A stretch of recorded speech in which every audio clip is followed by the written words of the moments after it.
Amber, thanks. You know, for 7 years, their battle with the Bering Sea has captivated audiences around the world.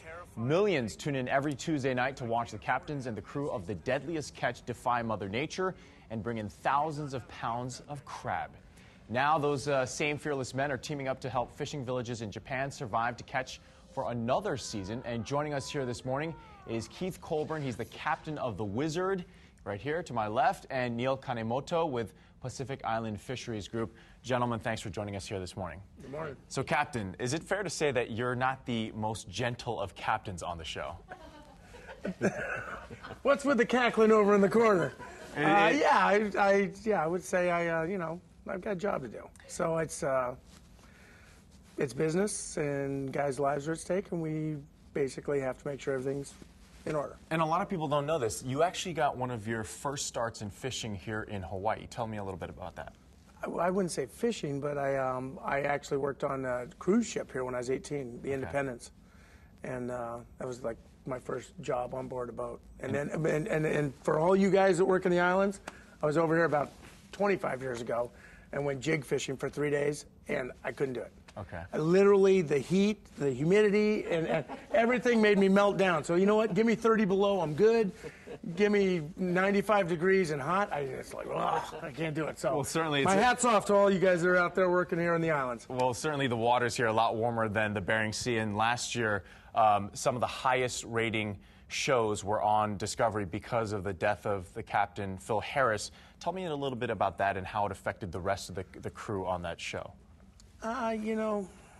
As fishermen, in the Bering Sea, unfortunately, if you've been up there for 10 or 15 years, you're going to have friends that you lose, good friends. And so, but this is different because now all of a sudden we have a friend that has been filmed. And so we have to watch it over and over again. And, for the boys and for some of us, it's like, we just want to move on. And it's hard to move on when, they keep playing it. Right, but the captain wanted that to be filmed during the show. Phil actually, when he was on in Anchorage in the hospital, and he had a stroke, right? He had a stroke. Phil had a stroke, and when he finally came to and was somewhat cognizant, actually scratched something that said, "Get the story." So Phil, and I have to hand it to him, and it's a cool thing to have had that happen, because most people would say, "Hey, shut everything down, no more." This is too much for TV, but Phil was a different kind of guy. Very quickly, right before we get to the fundraiser, do you consider yourself a reality star or a fisherman? Because you certainly are a TV star now. All right, so you want a job? Go ahead. Yeah, I'd like to come on the show. Okay, all right. The show? Right, the Deadliest Catch. I'd like to go out to the Bering Sea with you. All right, okay. So how do you say you're fired in Hawaiian? Oh. Yeah. Ooh.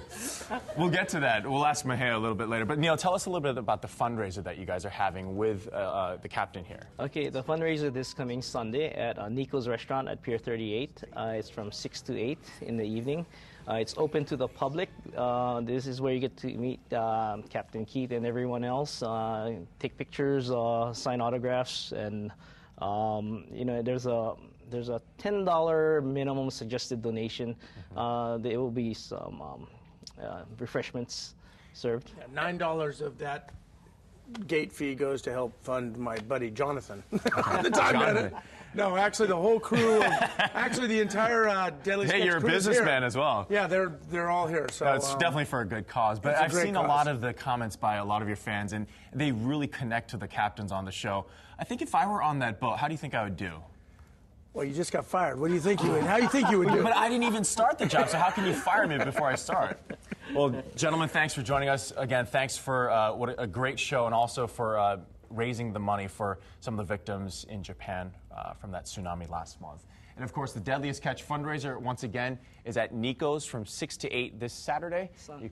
Oh, I'm sorry, on Sunday, a minimum suggestion donation of $10, and it's for a great cause. You're watching KITV4 News this morning. Time now is 6:53. We'll be right back.